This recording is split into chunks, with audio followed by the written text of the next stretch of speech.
Now, back to where you would be coming from. I was already involved in the environmental movement on a very, very superficial level at that point. And the article that he wrote, you see where he's got me posed? Here's the pose. But it's this way. You see, when you have a passion about something, you don't analyze what religion the person is or what sex they are or what their race is. You just say, oh, you're listening to me?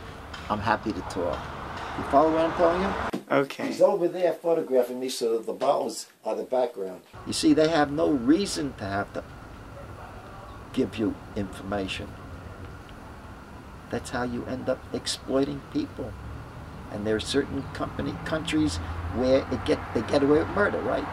Think of Egypt. Only 13 months ago, they had a big uprising, right? And that's how the Operation Wall Street began, out of the motivation of what was going on in Egypt. So think about that. Those are people who were here yesterday. Operation Wall Street was yesterday, 2 of them.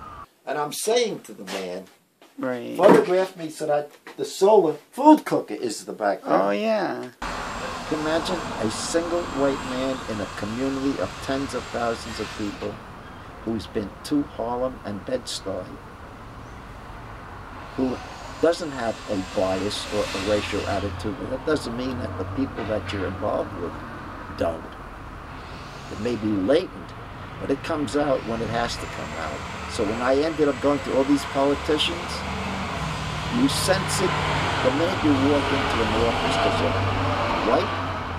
And I'm not talking about being a biased old man.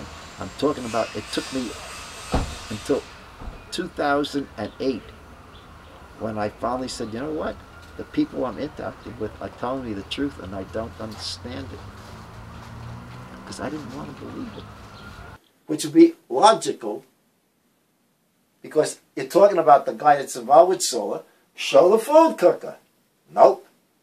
I'm telling you, if you were to read the article, it's the August 3rd, 2011. It's on the computer. You pull it up. In 1997 was the Pan-African movement. I'm a white man in the neighborhood of color. I'm already known up in Harlem and Bed-Stuy all over as a white guy with an oddball approach to interacting with people. They interviewed me and asked if I'd like to end up representing their values and thoughts. And I said, what are they? And with that, they said, you speak bluntly, you speak with your heart, which is pure sincerity. That's all that's important. Just tell us what you're doing, why you're doing it. Where'd I end up? At the United Nations in 1997. When I came off that podium stage with 80, 90 delegates with a standing ovation and hugs, and then with, you know, the way they would be squeezed, you come to the embassy, I want you to meet other people. And that was the beginning of really a major change in my life.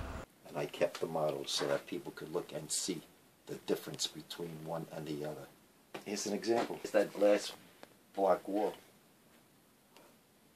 Most women go wild when they look at it. Why is that? This is a master bedroom. It's gorgeous. People who know me know that I'm not a drinker. They know it. And they know because and the ones who do drink, they bring me empty bottles out of appreciation. I don't think you've got this bottle, Johnson. I left it for you. And those people who do drink, they say to me point blank, I know that you don't drink. I said, how do you know? You'd been dead if you had drunk all night. Because they know damn well that your body would break down, your liver would break down. You follow me? Yeah. So the people who are knowledgeable are intelligent as well. That doesn't mean because they're drinking that they're bad. That's their problem. That's their habit. That's their pleasure. But they're also not criticizing me like, oh, he's a happy old man. He's probably drunk all the time. They're smart enough to know. They're smart enough to know. So how do we end up changing things? By just letting people know our values. I can tell you how I live and why I'm willing to live. Doesn't infringe on your life.